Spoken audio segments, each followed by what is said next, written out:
यह संपादकीय डिक्टेशन 100 शब्द प्रति मिनट की गति से अमर उजाला संपादकीय पेज दिनांक 3 जून 2025 से है। यदि यह आपको अच्छा लगे तो लाइक, शेयर और सब्सक्राइब अवश्य करें। रेडी। ऑपरेशन सिंदूर के बाद से अब तक 2000 से अधिक अवैध बांग्लादेशियों को वापस उनके देश भेजे जाने की खबर सीमा से सटे राज्यों में अवैध प्रवासियों की पहचान कर वापस भेजने के अभियान में बड़ी सफलता को तो दर्शाती ही है। यह अवैध घुसपैठ की ज़मीनी सच्चाई को भी उजागर करती है। अवैध प्रवासन की समस्या भारत के लिए नई नहीं है।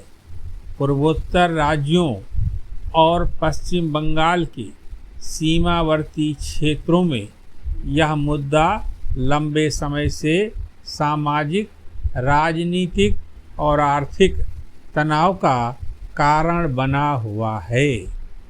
कुछ वर्ष पहले के आंकड़ों के अनुसार भारत में 2 करोड़ से अधिक बांग्लादेशी नागरिक और अवैध रूप से रह रहे थे। आज यह संख्या बढ़कर कितनी हो गई, इसकी कोई जानकारी उपलब्ध नहीं है।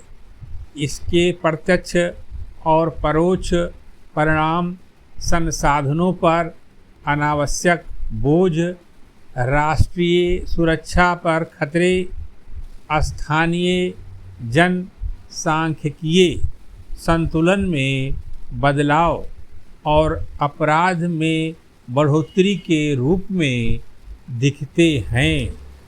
यह मुद्दा चिंतित करने वाला सिर्फ इसलिए नहीं है क्योंकि वे अवैध प्रवासी नकली नाम और दस्तावेज हासिल कर पश्चिम बंगाल और असम से दूर दिल्ली, मुंबई और हैदराबाद तक में अपना ठिकाना बनाते हैं, बल्कि इसलिए भी है क्योंकि उनको पहचानना और पकड़ना बेहद मुश्किल हो जाता है। अगर पहचान हो भी गई तो राजनीतिक इच्छा शक्ति के अभाव में उन्हें वापस भेजना टेढ़ी खीर साबित होता है। ऐसे में गृह मंत्रालय के निर्देश पर गुजरात, दिल्ली, हरियाणा, असम, मेघालय और त्रिपुरा जैसे राज्यों में अवैध प्रवासियों की पहचान और उन्हें वापस भेजने का अभियान जोर शोर से चल रहा है, जो स्वागत योग्य है। इस मामले में गुजरात से दूसरे राज्यों को भी प्रेरणा लेनी चाहिए, जिसने इस अभियान को सबसे पहले शुरू तो किया ही, अब वह इसमें अग्रणी भूमिका भी निभा रहा है, जिसकी बदौलत वहाँ अवैध प्रवासी आधे से भी कम रह गए हैं। बांग्लादेशी विदेश मंत्री ने पिछले महीने इस अभियान पर आपत्ति जताई थी, लेकिन इसके बावजूद भारत ने अपने ढंग से यह स्पष्ट संदेश दिया है कि उसके लिए राष्ट्रीय सुरक्षा सबसे पहले है। ताज़ा अभियान की खास बात यह है कि इसमें बायोमेट्रिक्स को भी कैप्चर किया जा रहा है, जिससे अगर अवैध घुसपैठिए दोबारा भारत में प्रवेश करने की कोशिश करें तो उन्हें रोका जा सके।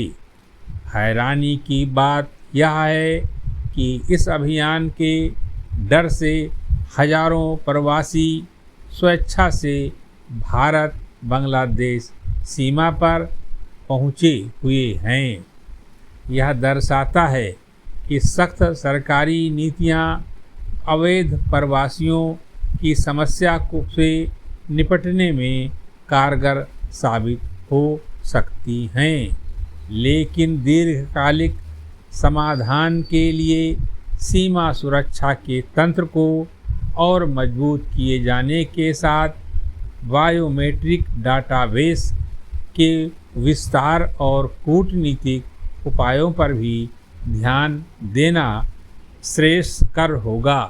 समाप्त।